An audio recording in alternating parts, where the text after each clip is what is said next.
order. We're fixing to begin a special call meeting of the Catula Independent School Board of Trustees. Today is Monday, August the 10th, 2020. Time is 6:16 p.m. We are at the Frank Newman Middle School at 608 Corrido Street in Catula, Texas. If there's no objection to the board, we had a previous meeting. We'll skip the opening prayer and the pledge and go straight to work. Everybody good? Okay. Notice to the public of video conferencing pursuant to Government Act temporary suspension of open meetings laws issued March 16, 2020 to advance the public health goals of limiting face-to-face meetings, also called social distances. This meeting will be conducted via video conference, which will be audible to the board and public and allow for a two-way communication. An electronic copy of the agenda may be viewed at Catula I.S.D. website at www.catulaisd.net. We'll determine quorum is present. Let the record reflect that Ms. Raquel Yunus, Jamie Whitwell, Robbie Ayala, Thomas Schilders, and myself are present here at the library. And Ms. Kim Hoff is doing video. Scott Reese, did Scott ever join? No, sir. Okay. Scott Reese is absent from the meeting. Any citizens' comments, Doc? Yes, sir. Okay. Mind reading, please? Okay. First one is from Julian Gonzalez. Says, my daughters rely on sports to get their offers from colleges. The school board needs to think about our kids' future, not the teachers. I've seen half the teachers at school who go out and party with their friends and drink in large crowds. Teachers here are hypocrites. Every other school around us is already playing sports. Y'all need to change this. The next public comment is from Brandy Sanchez. I would like to address the school board in consideration of VI1 on the agenda, return to school. Hello, this is Brandy Sanchez, and I am a parent to a student in kindergarten. Online, at home, schooling is very difficult for a kindergarten kid who has a short attention span, amongst many other technical difficulties. It is also very difficult for a working parent when there are no options for daycare in our community. It was my understanding that school was closed to in-person schooling due to the fear that kids would either get sick and/or pass a sickness to an adult. Based on the decision y'all voted on last meeting, it seems that it is a danger, but only for certain kids. If it is not safe for one child/teacher interaction, why would it be safe for another child/teacher interaction? There seems to be some inconsistency with why school was closed to in-person learning and what is actually being implemented and voted on.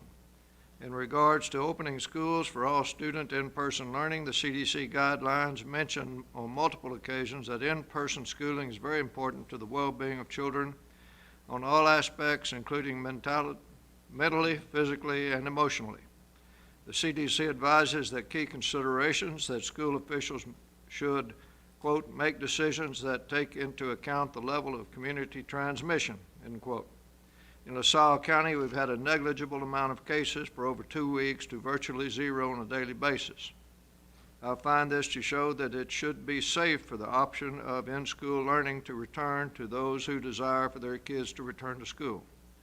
LaSalle County is not a hotspot breakout for COVID-19, or outbreak rather, for COVID-19, and therefore we should not be treating it as such.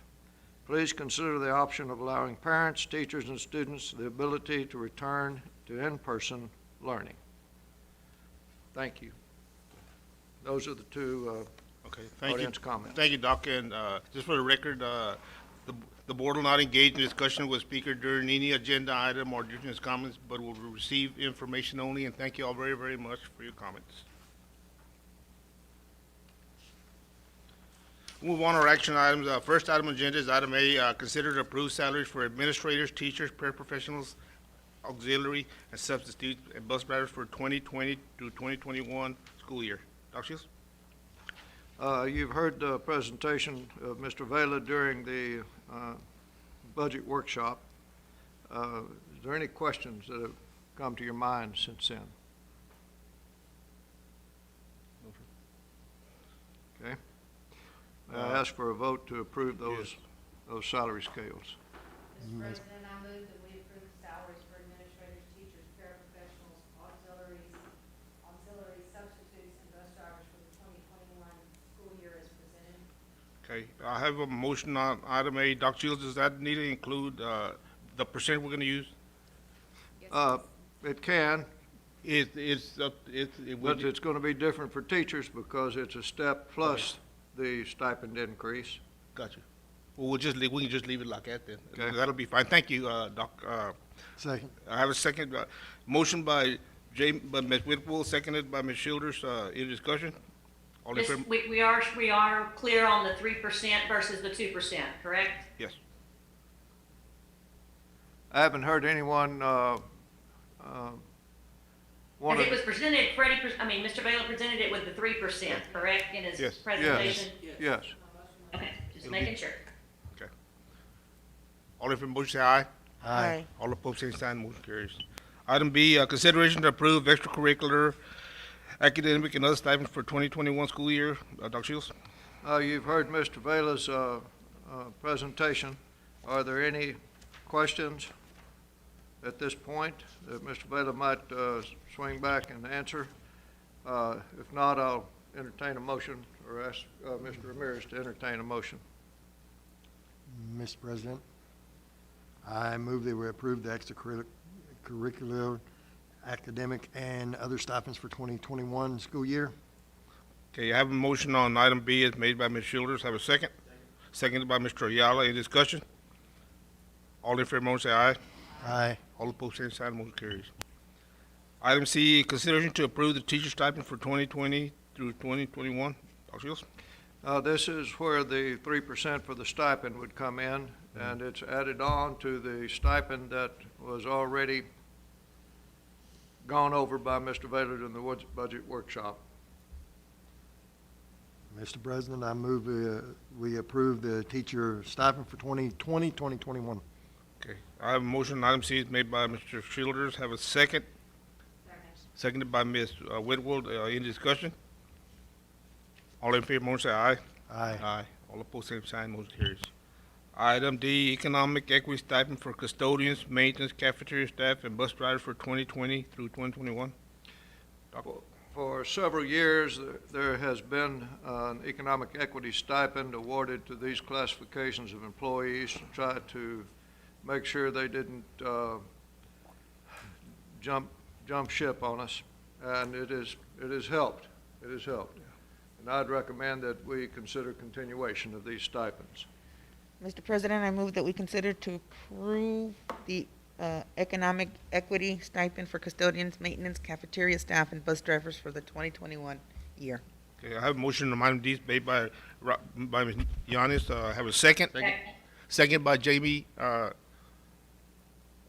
Ms. Hoff, I'm sorry. All in favor, motion say aye. Aye. All opposed, same sign, motion carries. Item E, set a date for a public meeting and the budget and proposed tax rate. Mr. Vela? Mr. President, Dr. Seals, members of the board, in order to stay in compliance with the truth in taxation process, we would like to set the date with your approval of August 24th for the meeting to discuss the proposed tax rate. Mr. President, I move to approve the public meeting on the budget for proposed tax rate on August 24th, 2020. Okay, I have a motion on item E made by Mr.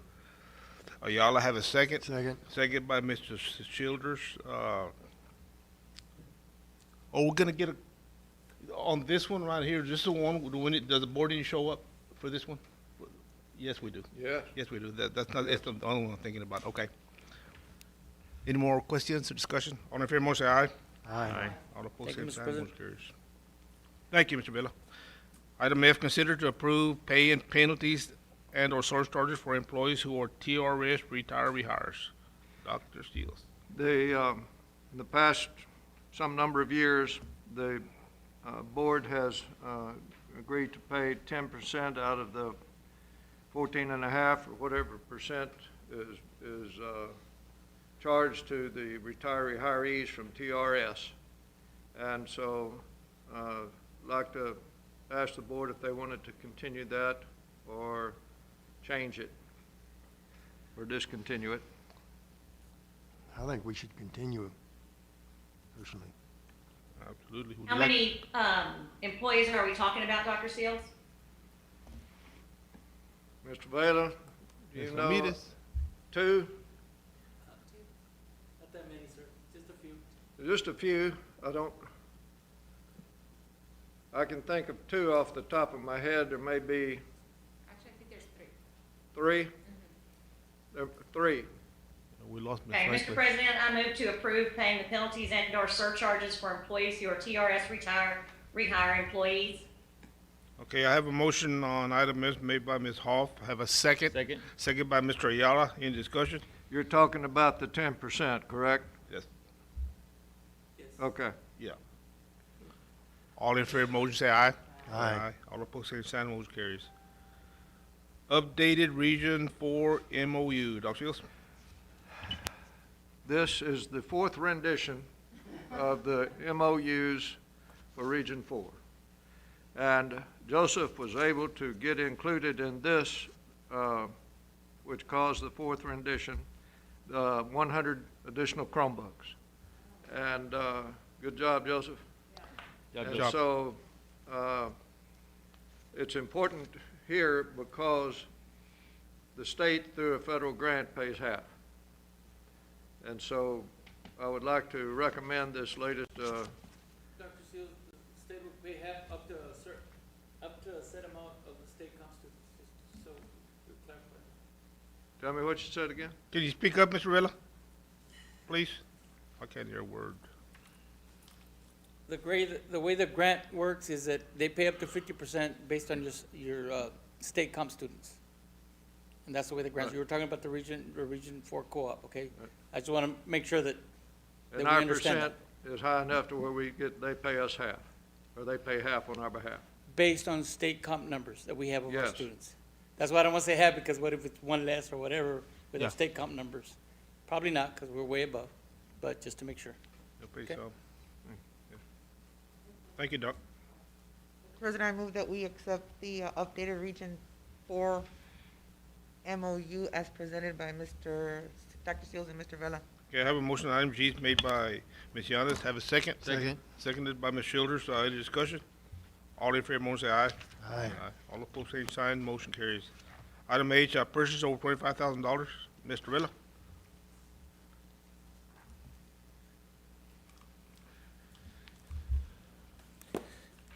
This is President Dr. Seals, members of the board.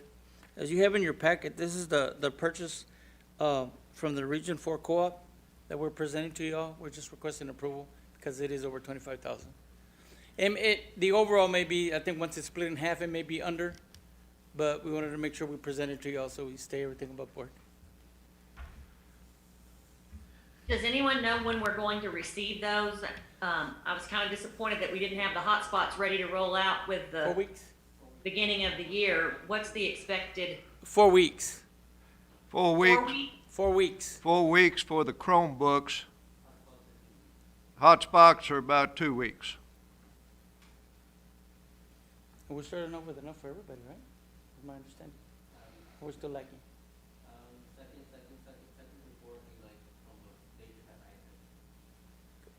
But right now, everybody's equipped. We have enough for everybody. That's what I want to share. Okay, Kim, just so you know, we have enough for everybody right now. Okay? And and then when we get the other Chromebooks, we're gonna replace some of the items, some of the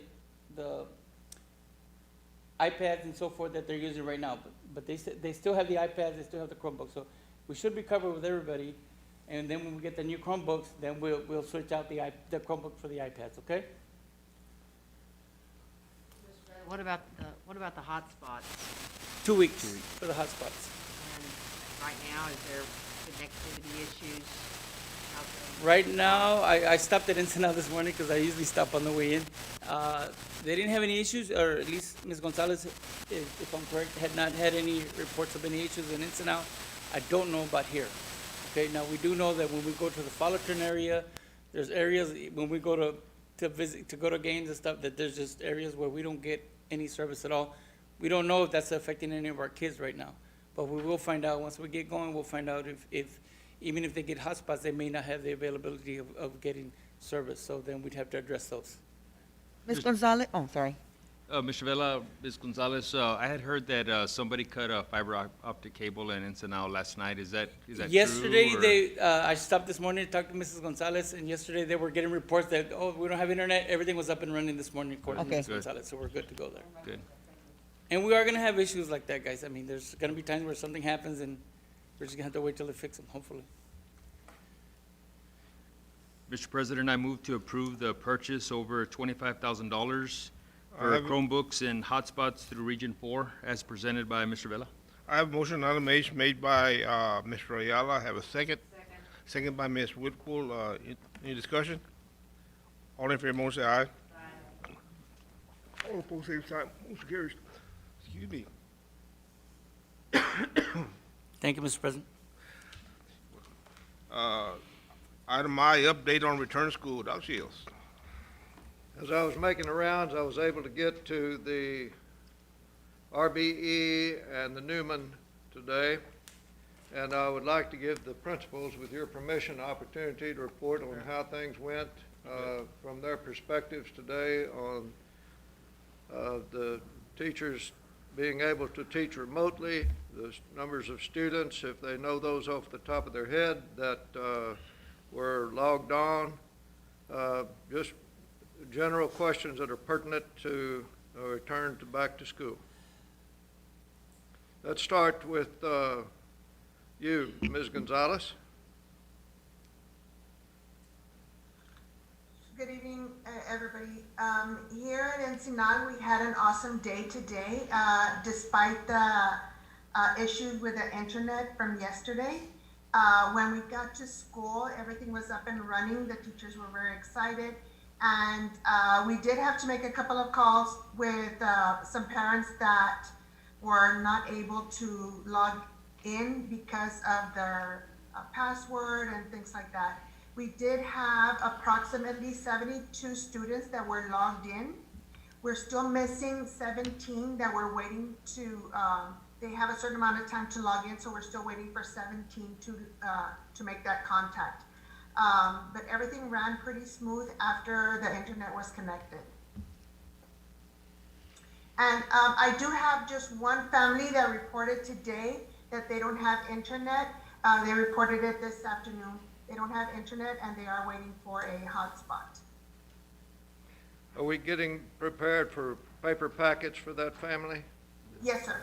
And it'll be 3 students. Good. Yes. Ms. Perkins? Good evening, everyone. We had a great day at Ramirez Burke's. I cannot tell you exactly how many students did not had trouble logging on. We did have a few families. I want to, if I ballpark figure, probably 10 families that reported that they did not have Wi-Fi and were, waiting on the hotspots. We have, of course, our pre-K to second. We won't know until exact attendance until tomorrow because they had the opportunity to finish and complete work until 11:59 tonight. So they are going to be turning in work later tonight for those kids or those parents who did not put their kids on during the day because they weren't at home. They will have the opportunity this evening to do the work with them and go back and look at some recorded lessons and stuff like that. But we had a few glitches. In 5th grade, we're using the Google Classroom and some of the parents did not log in or did not accept the invites. So we had a few issues in the morning, but as soon as we got that taken care of, it was, pretty good, smooth sailing throughout the rest of the day. We did have, on our campus, we had 6 students that showed up for our early childhood special ed class, and we had 2 students that came for our life skills class. Tomorrow we'll have 2 more for that life skills class, so we'll have a total of 10 of our high needs special ed kids coming. We had approximately 41 staff students on campus in various grade levels. We have 8 classrooms that are being facilitated by our aides, and those went really well as well.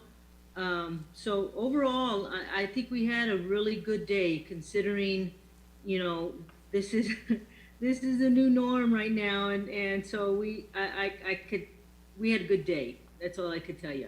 I think we were all relieved that we were able to get through that first day, and now I think going on till tomorrow, we feel more confident. We feel better that we were able to accomplish that, because I think that was the major thing. People were nervous, teachers were nervous, they had anxiety, had butterflies, because they didn't know how things were gonna go, but I think for the most part, things went really well. Thank you. Dr. Jurasik?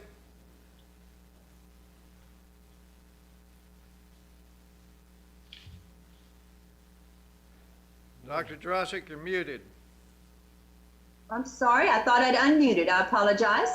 Good evening to you all, board members, Dr. Seals, and the president of the school board. I'd like to report that I too thought that Newman had a very successful day. Teachers were very positive, came in. They've been practicing all they could toward the end of last week and into the evenings and the weekends with each other, and trying to get accustomed to this new platform we're using, the Go Guardian. There were some glitches that happened throughout the day, students not being able to log on, or students losing connections and be kicked out. Some students were not able to access assignments on Classroom, and part of that is because the Go Guardian itself is new, and the platform is having some issues, and we're going to help them figure out what all those are as we're using it. But the teachers overall had a very positive can-do attitude. They came in ready to go, and as they said, as the day went along, it seemed to get a little better for them, at least the confidence, and they really were in there delivering the best they could. We're hoping for more students to be able to get on tomorrow. I don't have an exact number of who were kicked out and back and forth. Some of it was just not knowing really certain how to log in. The secretary, counselor, and the technology department, kudos to all of them. They fielded call after call after call, just trying to help students get on and trying to help them understand the process, as well as parents. So I want to also thank you to the parents for being patient and supportive in all this as well. A lot of great parents, a lot of great students in there, wanting to get in those classrooms. We have still some 7th graders who do not have shots updated, and so they are not eligible to enroll at this time. We're waiting on them, and many of them are going to get those, and we'll be turning those in soon. We did have several life skills students attend, as well as staff children, and I think overall, it was a very successful day. We're excited about moving into tomorrow and hope it runs even more smoothly. Thank you. Dr. Norris? Yes, sir. I'd like to pretty well echo everything what my peers were talking about. Our staff have been worried about how this thing was going to get kicked off, what we were actually going to see when we got into it. And as the day progressed, a lot of these worries went away. They were impressed with the enthusiasm from the kiddos. The kids were excited to get back and talk to people, talk to their peers, or hear their peers. A lot of these worries and anxieties went away in a hurry this morning once we got rolling, once we got our classes going. We too experienced a few issues with Go Guardian.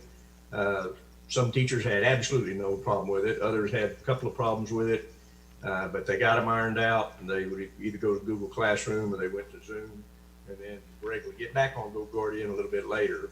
Not sure exactly what was going on with Go Guardian, because the reviews on it ran the gamut from everything was great to I had a couple of issues.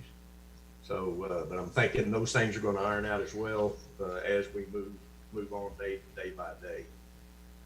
Our average on the classes, I think one class had 4 students that did not log on, and they were attempting to contact them later to find out if there were some issues there.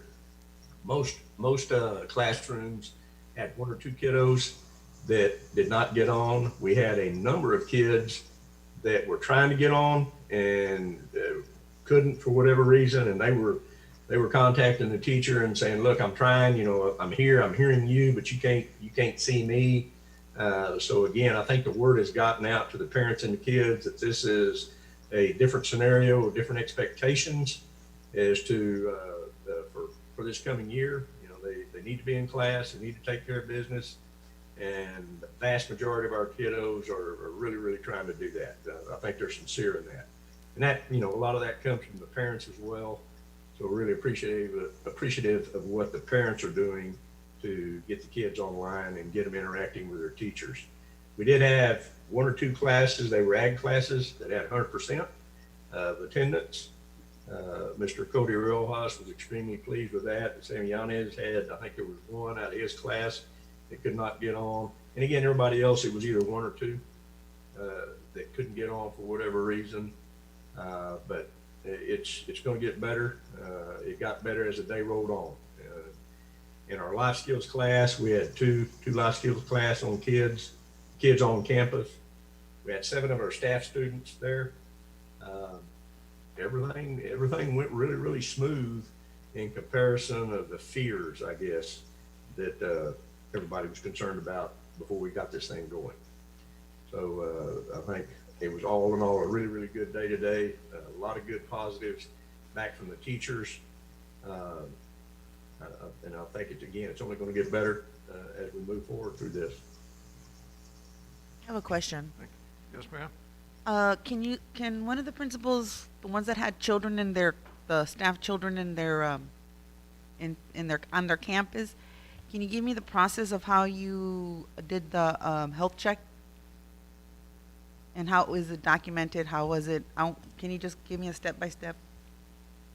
On our staff kiddos there at the high school, we have a list of their names, and when they come in, we take their temperature, and if it meets it, we check it, and the graph is set up where it has the week of, and you put in the date, and then it's got the kid's name, and it's got a column for Monday, Tuesday, Wednesday, Thursday, Friday, and when we check it and it's good, we put a check in that block for Monday, and we did that to all of them. We'll do it again tomorrow. What do you have in each classroom, sir? It varies from 8 to, I think we had one class that was 20. You asked. No. Classroom. Are you talking about that? No. I'm talking about this one classroom. classroom's Look got at 7 Kim's kids face. in it. It'll hold 9. I said classroom. Yeah. Okay, you said you had 8?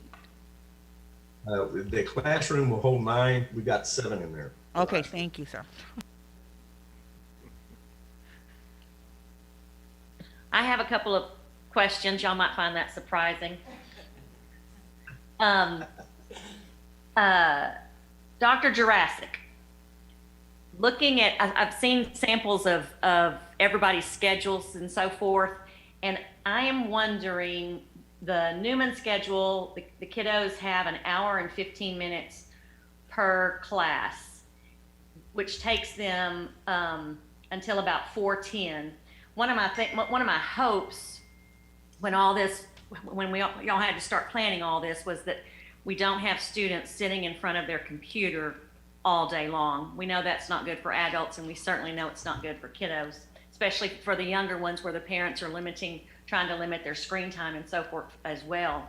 But the schedules, I'm just wondering why those classes need to be an hour and 15 minutes. Our staff work day, granted, albeit says with additional assigned duties, goes from 7:45 to 4, so exceeding by 10 minutes. And I know our teachers would do that. I'm just trying to look at everything in the picture.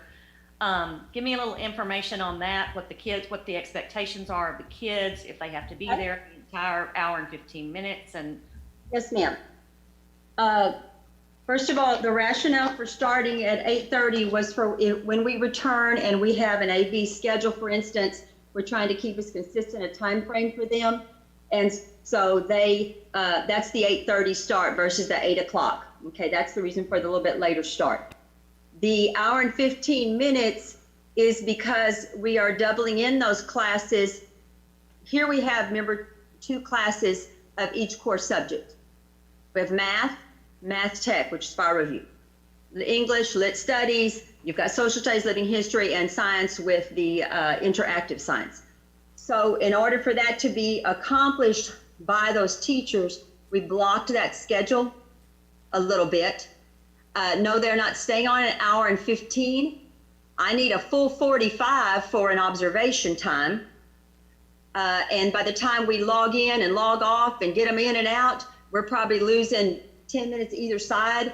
So what I've told the teachers is, you know, if we can we need to keep them on 45 to complete a really good lesson. An hour is better, but then that time in between allows a break for the students and all that. The time in the middle of the day was put in there partly to help students have time to, if they need to travel to get a lunch at one of our designated lunch sites for the district.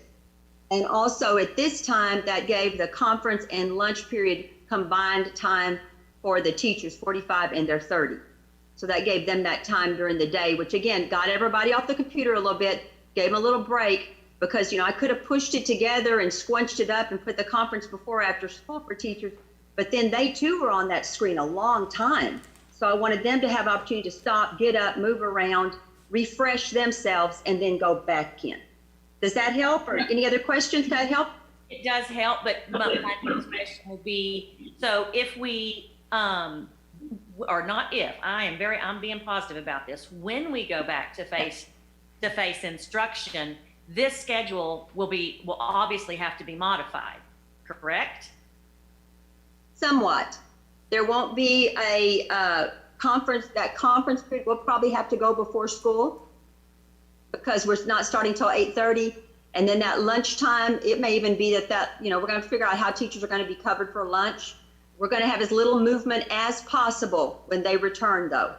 Again, trying to keep infection from spreading, what have you. So we still need as little movement as possible. So we're probably still going to run this type of a block schedule, but it'll be a little bit more condensed in.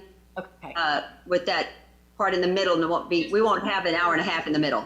For parents that have students on different campuses and they get out at 3:30, you don't release until 4:10. What am I going to do? Right. I have a student at high school and then one at Newman that I've got to pick up. So that would need to be coordinated, I think, a little bit better.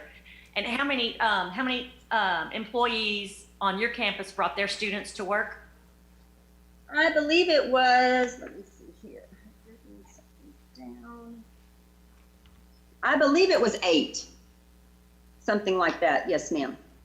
From 6th, 7th, and 8th grade. And we had them in the library. We had them in the cafeteria spread out along the walls where I have plugs. So if they needed to charge, gave them breaks. I went in myself multiple times during the day just to see how they were doing, get some feedback. And even some of those students were having trouble logging on right here on our own campus. So, but I had a couple of paraprofessionals that were in there to facilitate and aid them as they needed to get logged in. So I think overall they were comfortable. Okay, and this goes out to all the administrators. As far as those students that are on campus, are they being required to wear face masks? Yes. At all times, or just when they can't practice social distancing? No. All times on my campus, they had them on at all times except when they were eating their lunch, and we do have them spread out. The same in All Encino. time.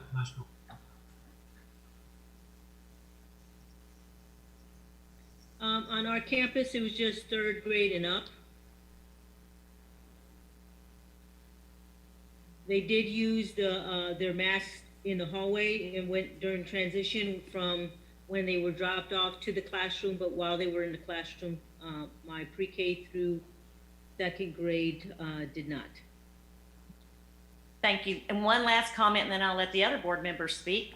I do know that being positive during this time is so important, but I also want to encourage y'all to be completely honest, brutally honest. If you're getting calls from parents and complaining about things, let us know. We don't want it to all be butterflies and roses, and we need some cold hard truth if that needs to hit us in the face, so that we can help y'all with it. So thank y'all. I'm so glad for a positive first day. I know there are hiccups and there will continue to be, but just thank y'all and your staff for everything you do.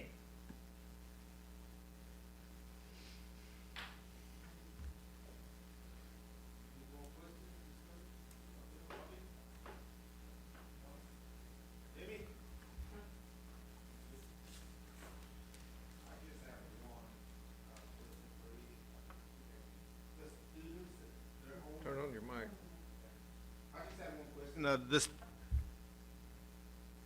I haven't had a chance to watch my grandkids yet, but the students are at their home, and is it just like this? The teachers are up there and they can communicate if they have a question for the teacher, or how does that work? I ain't got a clue. So it works just like Jamie and Dr. Norris and Ms. Yeah. Perkins, everybody's on there. The teacher sees the students and talks to them like this. And the students can talk back to the teachers. When things are working correct, there were some hiccups. Yeah. But That's the way it's supposed to work. That's the way it's supposed to work. And you saw how Jeanette put the handouts, or whatever you want to call them, on the big screen here when it was Mr. Bailey was going through his budget workshop. Mm-hmm. Teachers can do that too, for the students to see what she's talking about and to review certain aspects of the lesson. Okay. Are the teachers having any problems, or very many of our teachers have any problems presenting their Zoom teaching? They experienced any problems at all? Any Well, of them? you heard the testimonies that there were some glitches. Yeah. Worked through a bunch of those noontime. Things went better this afternoon and hoping for better tomorrow. Yeah. So yes, there are going to be glitches. Okay, thank you. One question. How many students, can you get all your students all on one Zoom? I mean, you'll see blocks of students, all of them that's present there. You should be able to see them, right? Yes, sir. Is this something, Doc, I know we're just starting, but is this something that possibly might be able to get on your weekly newsletter you send to the board members? Is there something might be able to track how many kids are still having problems, so we can kind of stay on top of it and make sure that they all get taken care of? For any reason that they have where they cannot get on it and get in paper If packets? we know the reason, Yes. sometimes we don't know, they're just not there.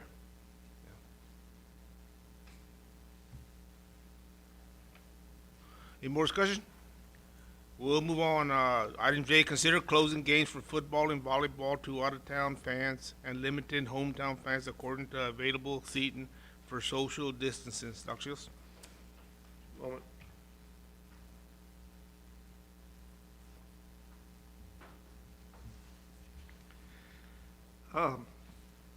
UIL is saying that there's no more than 50% attendance of the fans at the football game or the volleyball game. And when you look at our bleachers at the gym, for example, and you say, oh, this side seats 300, I'm making these numbers up, 300, so you can't put more than 150 in there. You put 150 in there, and there's no social distancing. I'm sitting here, and there's somebody sitting in the bleachers right here behind me, coughing on me or whatever. And right here, when it's full. And while families can sit together, which enables a few more to get in there, there's still social distancing that has to occur between families. And my concern is that if we're doing well with the number of cases in LaSalle County, and all of a sudden over in another county, some other school district is not doing well, they're going to bring it back to us with their fans. And I have talked to the executive committees we're in 2 districts for fall sports, one for football only and the other for everything else. And I've informed them that I was going to bring this before you tonight to discuss the practicality and the wisdom of just saying we're only going to allow our home fans into the bleachers, both volleyball and football, when we start them up. And I think it would be difficult if we do limit it more than 50%, which 50% doesn't make sense to me. But if we have social distancing of 6 feet apart from everybody, it's going to dramatically drop the numbers that are allowed in the gym. And all of a sudden, we're turning away our own parents. And I don't like that idea. And so what I'm going to ask you to do is consider the possibility of telling visiting fans you can't come.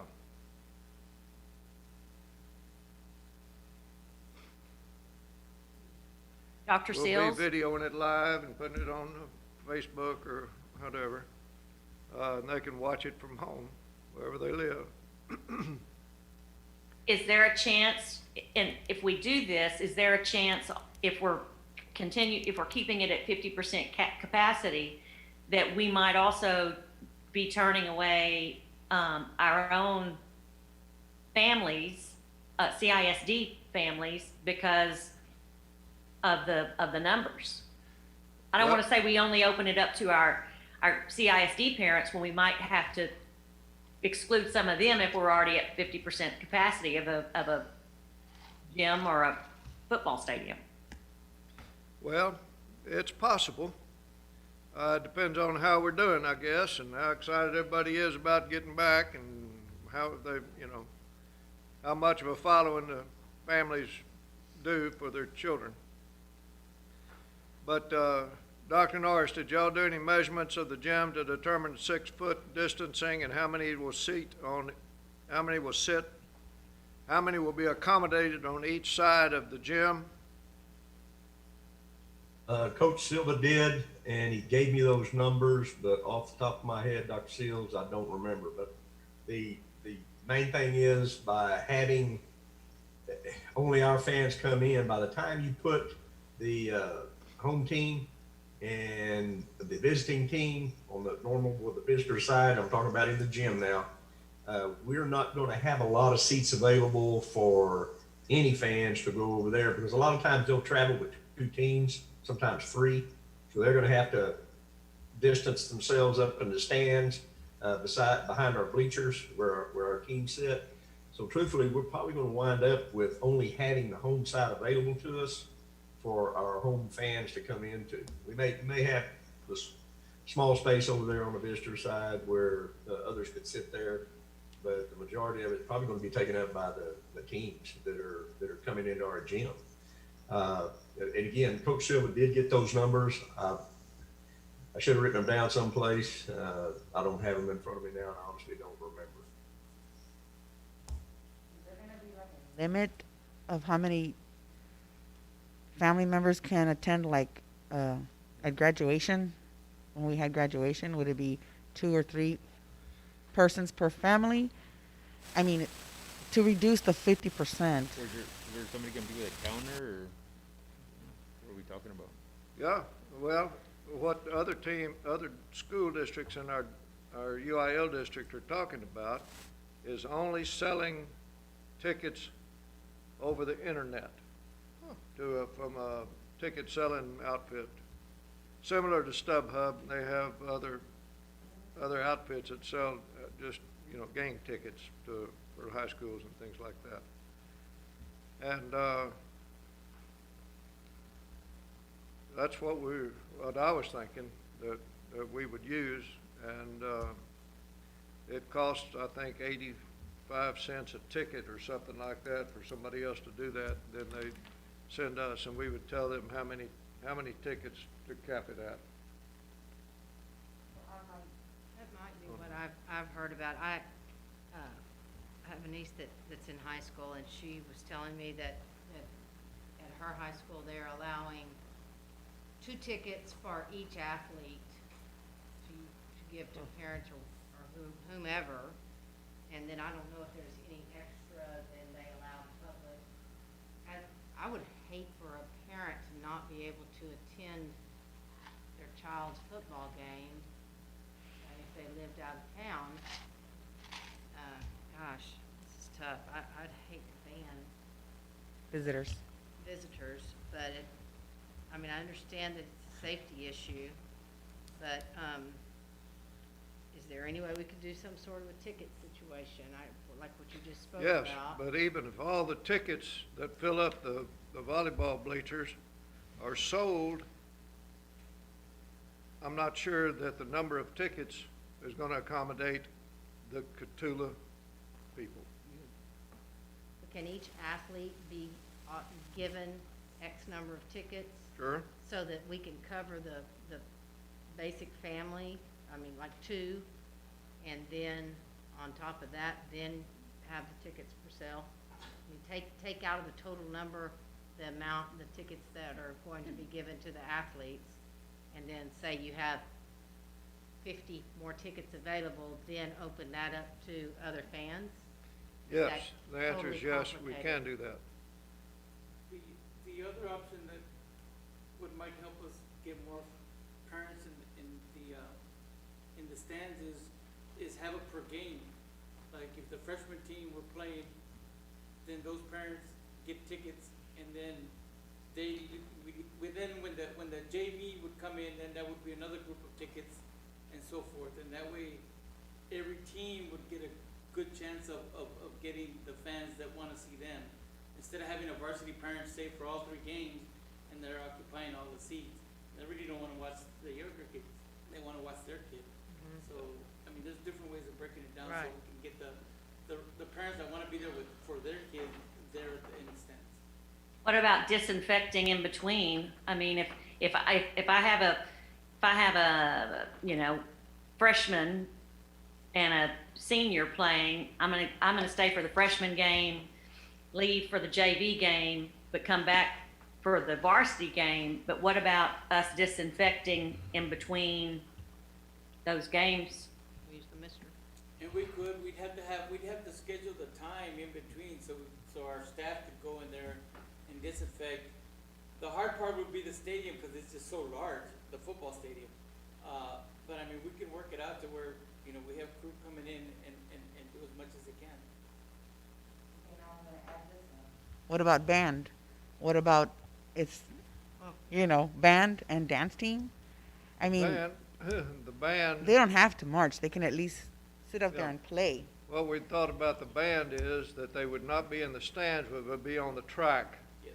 That would work. kind of in the curve of the track down there. And, That want to come and see Yeah. their children. So it's not only for, I'm not trying to be ugly towards athletics, No, but it's that's right. only No, fair. that's right. That's right. That's right. Because then and the I'll cheerleaders. have a heart attack. And the cheerleaders would work that way.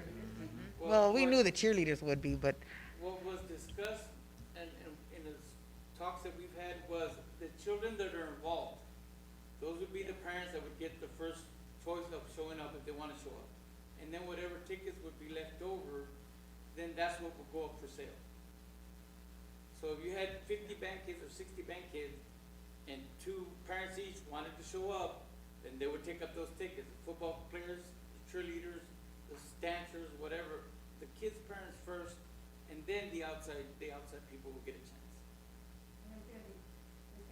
put it online too, right? Yes, I'll be watching from the, we're hoping. But I'm with Jamie. If I'm a parent and I've got a kiddo playing any sport, maybe even a saxophone. I say saxophone because I played a saxophone. I would want to be present just because if there's an injury and my kiddo's gonna be hauled off in an ambulance, I wanna be there. So what I hear you saying then is to open up the visitor side to parents only at the expense of the Catula fans. Because those parents gonna wanna come to see their kids. We're talking about, you're saying visitor parents. I'm saying visitor Opening parents. that up to visitor parents. Well, you know, if following Kim's line of logic, then the other parents from wherever they come from Right. are gonna wanna see their kids too.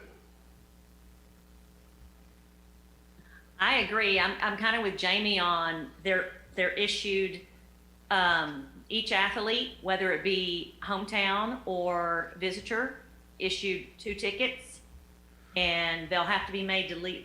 They'll stay for their JV game if that's where their kiddo's playing, and then they have to leave. They can't hang around, so they're not going to be much carpooling to stay around for the varsity game if they don't have a varsity player. But and that's going to be hard to monitor. I'm not sure how that would be done, but I guess with rosters and issuing to the opponent that's coming to us. But and then if there's any left over, open it up only to Catula I.S.D. Fans. Does that make sense? Okay? I'm not saying you have to agree with it. I'm just saying did what I say just now make sense? Yes, it does. I'm concerned about numbers. We may end up not being able to socially distance if every band kid, every athlete, every cheerleader has 2 parents coming and they all show up. We got 70, 80 in the band. We got, I don't know how many on the football team. More than 20, 30, 35, When you get through with managers and We'll everybody say else. 40. 40. Cheerleaders, you got, what, a dozen? 40. We got a bunch, 12. We need to know numbers exactly, as close to exact as possible, but we also have to know what is the seating capacity Yeah. for where they're going to set to be able to make that decision, I think. And you are correct. Dr. Norris, you still up there? Can you call Coach sir. Silver right quick and get those numbers for us for football and the gym, the football stadium and the gym? I don't think he has them for the football stadium. Contacted Chief Mendez Friday and then today, and I still hadn't heard back from him. He had the numbers on the stadium, but I can holler at Coach Silver real quick on the gym. How many tickets did you give out for graduation? Do you remember?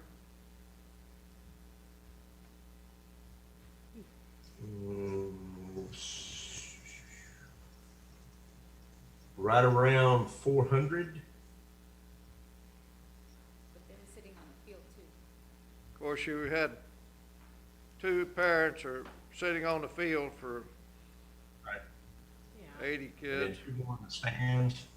So take 160 off of that, and that's about how many were able to sit up there on one side or the other. Jeanette, Mr. Martinez just informed me they have 92 band students right now. 92, So 2 parents, that'd be 184 people.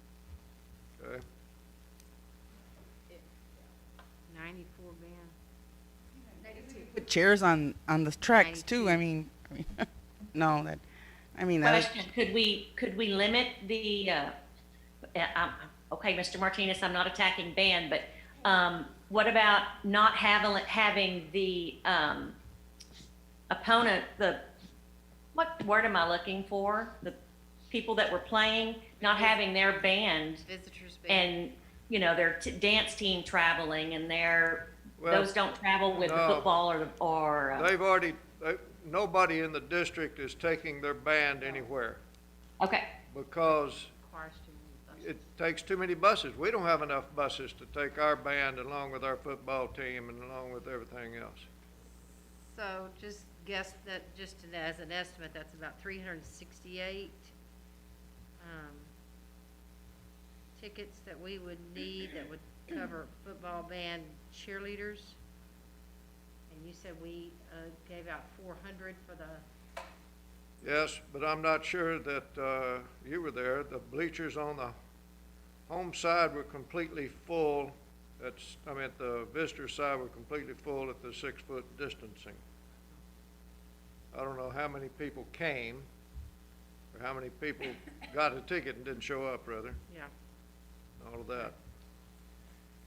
The only, I don't have the numbers for social distancing in the gym, but I have the square feet of the bleachers, so we can figure that out. The only thing is that, the only thing that we would do is we'd have to go out and measure the football field and the bleachers, but you have to keep in mind, it's not gonna be one person every 6 feet, because Right. if you give out 2 tickets, 2 people are gonna sit together. Yeah. So they're gonna be like 3.5 feet or 3 feet between both of them, and then you go 6 feet. So we can measure it, you're not gonna be able to just say, oh, it's so many people based on what the stadium's gonna hold. We're gonna have to actually go out there and measure it. Now, I did give Coach Silva the measurements of the gym, because we did that several years ago when we were getting called for playoff games. But we can do that for the stadium, have the guys go out there and actually measure the length of each bleacher. And then we can do like 3.5 feet, and then do it in twos and twos and twos, so forth. And that would give us a better estimate of what it would hold, if you want us to do that. Because it's tough to look at it and say it's gonna hold, because y'all don't know really how many it's gonna hold, so it's up to you guys. And then, some parents are gonna wanna bring 2 or 3 kids with them. Oh, that's too bad. They only have 2 tickets. They're gonna have to get a babysitter to stay home. They're gonna have to only 2 tickets. I mean, Well, remember what we said, that we were gonna try to get the kids that are involved, give them the opportunity to get, and it could be a child may say, no, my parents don't wanna show up. But it could be that each child that participating, like I said, band, football, whatever, they get the first option, and then whatever's left over, then we can put up for sale. And that would say, okay, we're limited to 400 tickets, and the band's gonna take so many, football team's gonna take so many, and cheerleader strutter's gonna take so many, and then whatever's left over, that's what's up for sale. But that's gonna be, Yeah. Yeah. yeah, but they're so Dr. small. Fields, I heard from Coach Silva. Can you hear me? Yes, sir. Yes. Go ahead. I'm sorry. We had put dots on both sides of the gym to have our kids sitting there when we get back to regular, what I call regular school, traditional school. If the kiddos get in there early, before school starts, we place them in the gym. So we had already put dots on our bleachers 6 foot apart. And on each side, Coach Silva said it's between 50 and 60 dots per side, so maybe a max of 120 for the gym. But what you get into when you've got a game going on is, like y'all were talking about a little bit earlier, you've got families that come in with 2 kids, 3 kids, there's 2 adults and a kid, or 2 adults and 2 kids, and they're gonna sit on one dot. Well, obviously, they're gonna take up a little more space with 2, 3, or 4 of them sitting there on that dot, so it's gonna compress or move dots around, I guess I should say. We'll still have the same seating capacity, but now people aren't necessarily going to be sitting on the dots that we've got on the bleachers. If you got 4 people sitting in the area of one dot, then you're not going to have 6 foot between that dot and the 2 adjacent to it on either side of it, because of where people are sitting on the benches. But just the dots themselves, we've got 50 to 60 dots on each side of on the bleachers in our gym. And how many dots are gonna be occupied by the visiting players? Well, and that's what I was talking about a little earlier. If we've got a 3-game set going, freshman JV and varsity, or just 2 JV and varsity, it's going to be contingent on how many are on each one of them's team, and then, you know, managers that they bring and associated staff that may be sitting in the bleachers as well, and not necessarily be down there on the sidelines. But then again, we don't have to let them sit in the bleachers, Dr. Seals. We can put them in the dressing rooms and say, you don't, when it's your turn to play, you come out, just like our kids. We're gonna keep our freshmen, our JV, and our varsity in their dressing rooms, and then when it's time for them to come out and play, only that team comes out. We're gonna have to do it real different, guys. Is there enough space for that, for them to be spread out? If you keep them in the dressing rooms, you have plenty of dressing room area. For 3 teams, I mean, if the girls will have plenty of room to put the 3 teams, and of course, you don't want them, especially the home team, you don't want them all showing up at the same time either. I mean, you can have your freshman team show up at 5 o'clock, and then the JV comes in at a later time, and we're just gonna have to work it to where we're utilizing less space and give the option to the parents and the fans to be in the stands. I mean, there's different ways of working it, we just gotta figure out what we wanna do. But to have all 3 teams sitting at the stands all the time, it's gonna take up a lot of space that we really don't need to take up. If we just have the team on the floor, the team that's playing, and the other 2 teams in their dressing room, that frees up a lot of space.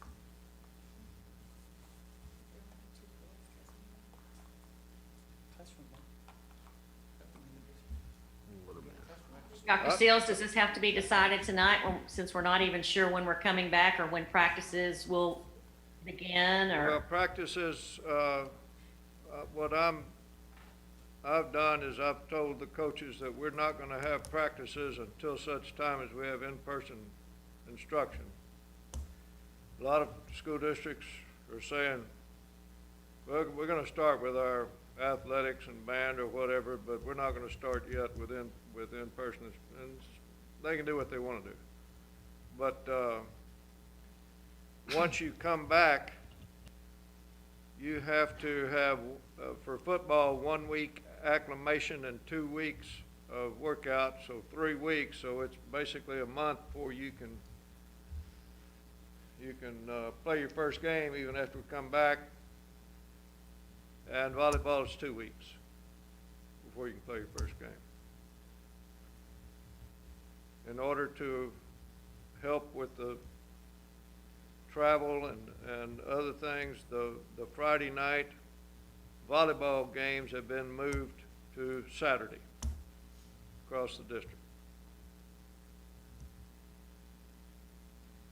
So it'd be Tuesday and Saturday for high school volleyball.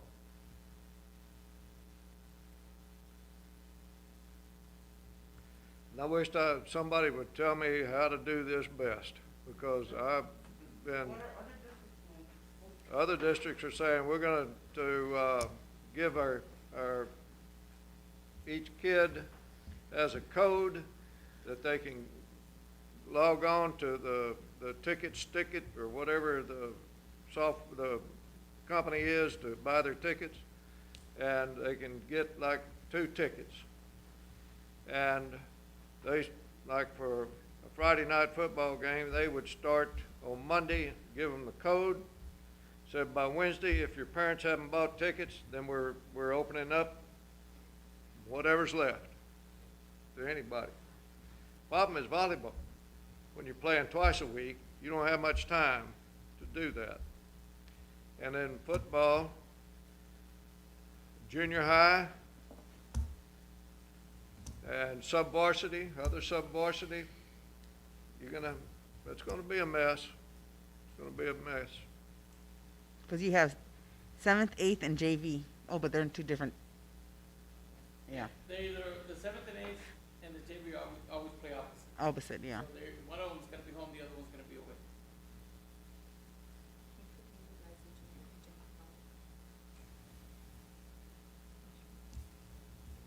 So our decision here is closing the football games. See, and I'm gonna agree with Jamie too. I mean, it's not fair for the other team. If I had my child playing football, and I wouldn't want to leave him alone in case something does happen, or cheerleader falling or something, God forbid, yeah. I'd have to agree with Jamie on that one as well. What do y'all think?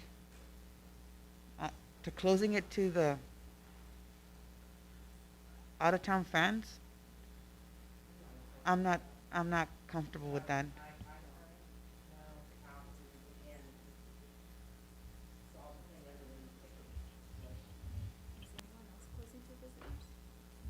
This is a mess. This is a hard one for me.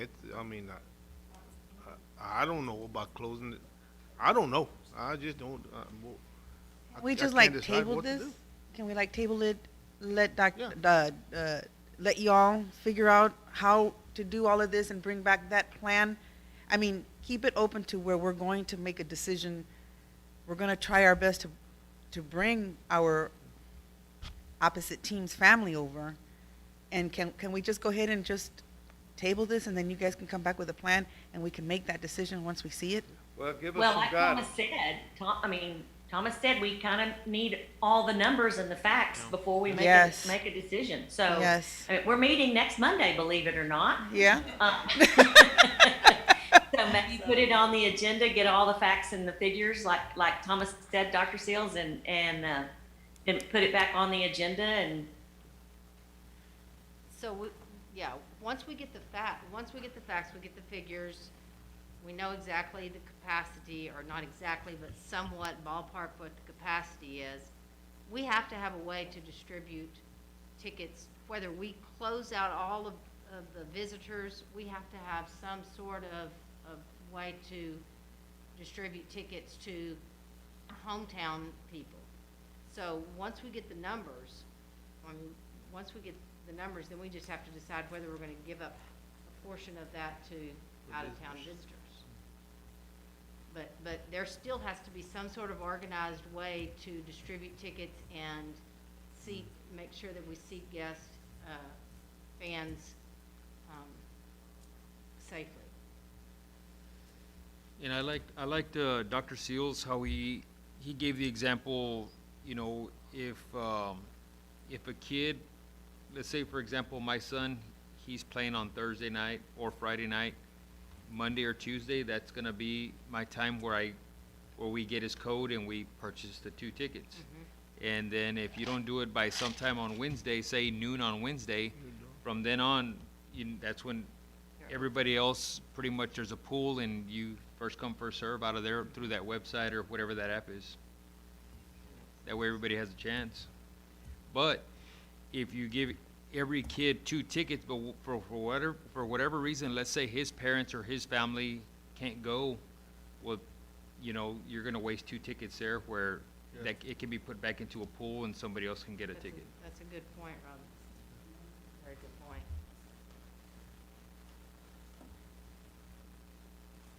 Can you have some by Monday, Doc, you think? You and Mr. Vela and everybody else? Well, what all you need, the only thing you need is what is the capacity of the gym, which is about 120 dots.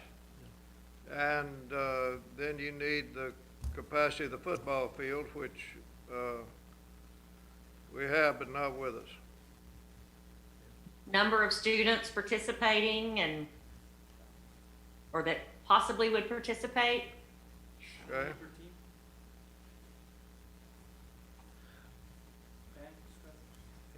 And concession stand? We need to be thinking about concession stand too. Do we want to have a concession stand at either the gym or the football field? Because that has been my experience, that that's where you crowd in the closest.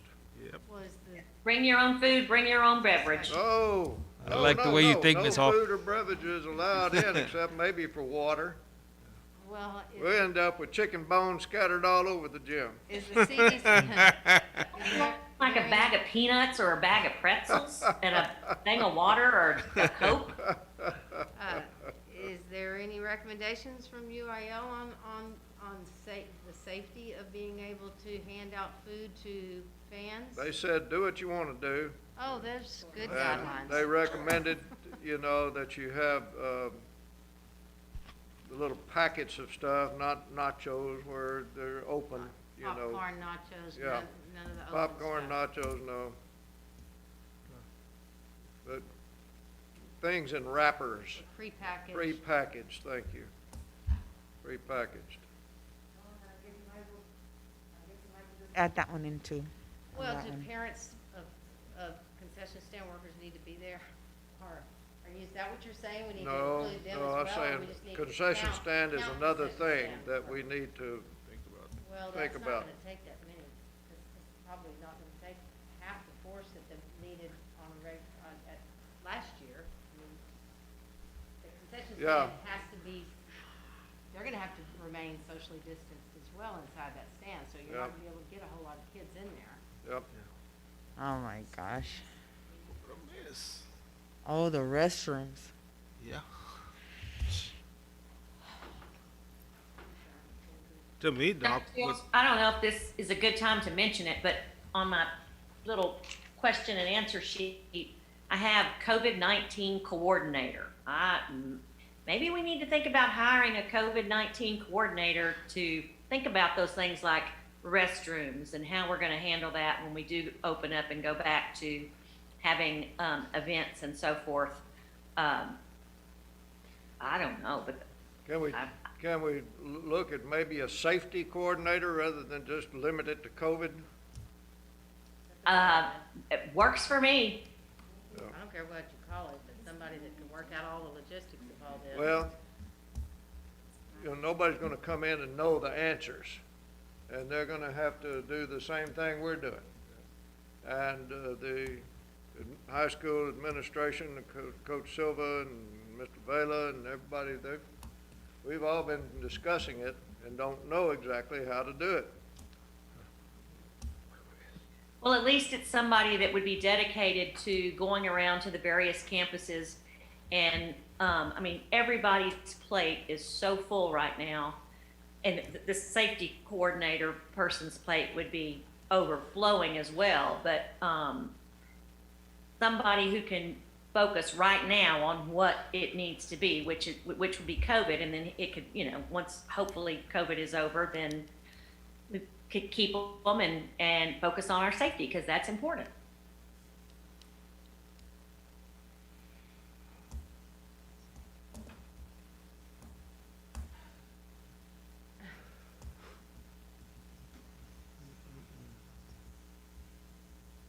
I don't think we're gonna get an answer to I've that. said everything I know to say about it, and so if y'all are telling us to bring back hard numbers on how many dots, and it's gonna make a big difference of whether or not you say we're going to close the visitors' side to the visiting fans. Or, yeah. more information, just not Yeah, take action. More information. statistics. That's what you need to give us, is statistics. You can tell us this, and everybody knows that we're making a decision, without any kind of numbers or process or some way of figuring out so we can help look at this, then that's what we need, is statistics. That's what I need to look. I'm going to agree with Thomas on that one too. I mean, I need numbers. I can't just make a decision without any kind of facts of any Because sort. the fact of the matter is, we may get in here and see that our gym might only hold just our kids' parents. Or our football field bleachers, they're only gonna hold so many people when you put 2 people in one spot. We need to have numbers to know how many is actually gonna be there. And then also know, all right, do we have so many on the football team? Who's gonna be there? And then as, was also said, so that we, if we need to, those teams that are playing, they can be separated out so that parents do have the opportunity to come. And it may work just well with the fans, with the opposite team, our opponent team, for their parents to come. It may work out to where we can have them, but until we know how many we actually can hold with only 2 tickets per family, for instance. I think that's something we need to know. Can I move to table this? Sure. Dr. Seals, Oh, have good. y'all located a ticket company that you could work with pretty easily? It's not a long process. Have y'all checked into that? Mr. Vela was asked Friday to start checking it, and he had, I'm sure. We already contacted. The main thing is they're gonna charge you for the service, that's it. They'll do whatever you want, but they'll charge you for the service. So, yeah, we already contacted the company and we're working for that. Okay. And all that happens is they're gonna take a piece of the pie. For every ticket, we're gonna charge you so much, and then. This sounds to me like a very good PBL for our high school math class. That's pretty good, Jamie. Figure out the numbers and. But I'll get Miss Meyer on. but the company will provide everything. They'll put up the website. They'll do everything. You just tell them, you know, how we're gonna do it, and then they charge us a fee for it. That's it. Okay. The only thing that's gonna happen is we're gonna cut down on our revenues. That's gonna cut down anyway because you don't have the numbers. But it'll cut down our revenues a little bit when the money comes. I move that we table this, We just won't take action. we won't take action? No, we You don't have to, No, you just want to, is there some docket you can put on for Monday? Get some Sure. more information for the board? Sure. Board ready, we'll move on. Consideration to allow certain special need children to attend school in person. Doc? We stuck this in, and I've talked to our attorney on last meeting, and I talked to our attorney, and he said, oh, I think you're fine, but, in talking to Mr. Ramirez, it wasn't explicitly stated on the agenda that we were going to, allow certain special needs students to attend school in person. And so, it is on the agenda now. Just to make sure we do it right, I guess. Mr. President, I move that we allow certain special needs students to attend school in person. Okay, I have a motion on item case made by Ms. Whitwell. Have a second? Second. Seconded by Mr. Ayala. Any discussion? All in favor of the motion, say aye. Aye. All opposed, same sign. Motion carries. Next, we go to closed doors pursuant to Open Meetings, Texas Government Code, Chapter 551.001. Time is 7:34 p.m. pursuant to Texas Government Section 551.074 for the purpose of considering appointment, evaluation, reassignment, duties, discipline, or dismissal of a public officer or employee, or to hear complaints or charges against the public officer or employee. We will be discussing personnel report, and we are now in closed session.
We're now back in open session. Time is 8:25 PM. We discussed personal report. Any action to be taken?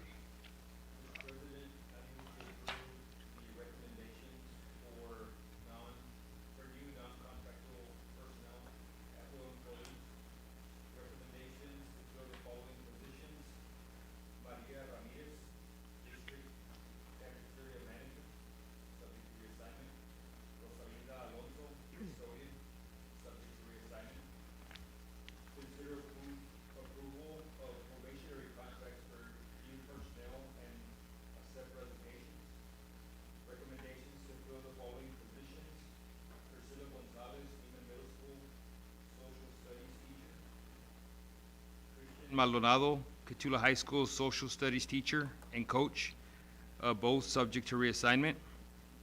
And recommendations to accept the following resignations: Angelica Rodriguez, Ramirez Burks Elementary teacher, Sarah Palacios, Ensenado Elementary teacher. I have a motion on personal report made by Robbie Ayala. Have a second? Second by Mr. Schiller. So any discussion?